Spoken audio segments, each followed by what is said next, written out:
विजु जनता दल ओडिशा रे एथर केतेटा निर्वाचन मंडल में प्रार्थी देथिला केते जण प्रत्याख्यान हेले कौन पे 51 जण जितिले 96 लोकों को कौन पे प्रत्याख्यान कले ओडिशा जनसाधारण बाकी जनसाधारण सहयोग रे तांकर सदिच्छा एवं आशीर्वाद रे मु प्रथम सेवक हिसाब रे निर्वाचित होइछि केतेटा निर्वाचन लड़िले राजनीति रे तांकर ज्ञान अछि तांकर टीका टिप्पणी मु प्रति उत्तर रखिबा मु उचित मन करूनी मत उपर मोर जो मैंने राजनीतिक सहयोगी अच्छा जार अधिक अभिज्ञता अच्छी से मैंने टीका टिप्पणी दौरान आगू सुलता देव कहले घोड़ा बेपार में सामिल बुझीपारे सुलता देव को मोर प्रश्न विजु जनता दल आज नवीन बाबू कहते आम सब सर्वधर्म समन्वय रक्षा करूँ आम सब कम्युनाल फोर्स विरुद्ध लड़ू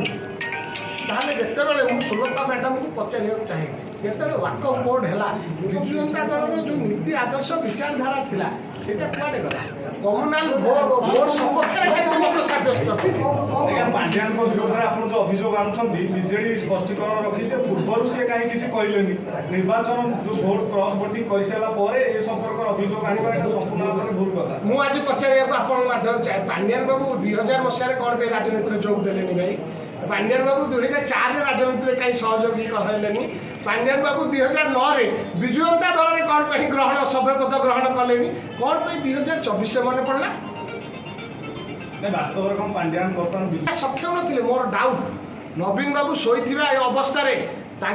फिंगर इम्प्रेशन नि नवीन बाबू डिजिटल सिग्नेचर मौजूद अच्छी विजु जनता दल कार्यालय ताकू व्यवहार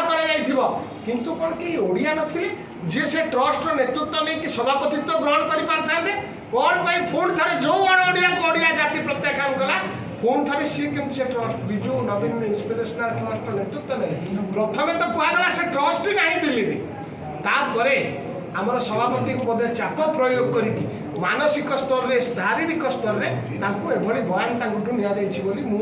से कथा आकलन कर आज पर्यंत मत निलंबन करना विजु जनता दलर जो हजार हजार कर्मी रही स्वर मु राज्यसभा माध्यम गणतांत्रिक प्रक्रिया निजर मत सब्यस्त करजु जनता दल सभापति पाखे पहुँचा चेष्टा कर निलंबन कहीं जदि फाँसी दंड करा मत दि जाए विजु लिगासी को शक्तिशाली करने अण कांग्रेस आंदोलन को अधिक मजबूत करने सबु प्रकार मु